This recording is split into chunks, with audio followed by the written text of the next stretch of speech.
আল্লাহ রাব্বুল আলামিন ইচ্ছে করলে আমাদেরকে যে কোনো একটা সমস্যার মধ্যে ফেলে রাখতে পারতেন না? আল্লাহ রাব্বুল আলামিন ইচ্ছে করলে আমাদেরকে যে কোনো একটা বিপদের মধ্যে ফেলে রাখতে পারতেন।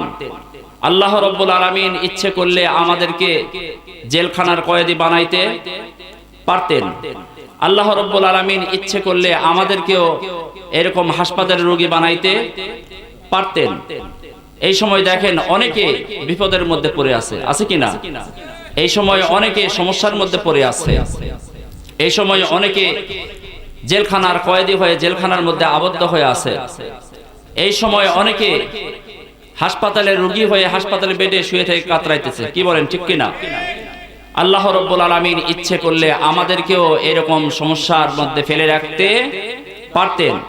তো যে আল্লাহ রাব্বুল আলামিন আমাদেরকে দুনিয়ার সমস্ত ফাহিশা কাজ থেকে বিরত রেখে সুস্থ শরীর নিয়ে আল্লাহ রাব্বুল আলামিন দয়া করে মায়া করে আল্লাহ তাআলা তিনার কোরআনের মাহফিলের জন্য এই বাগানের মধ্যে এসে বসার তৌফিক দান করছেন। এই জন্য আমরা জবান খুলে আরো একবার চিৎকার দিয়ে বলেন, সকলেই বলুন আলহামদুলিল্লাহ।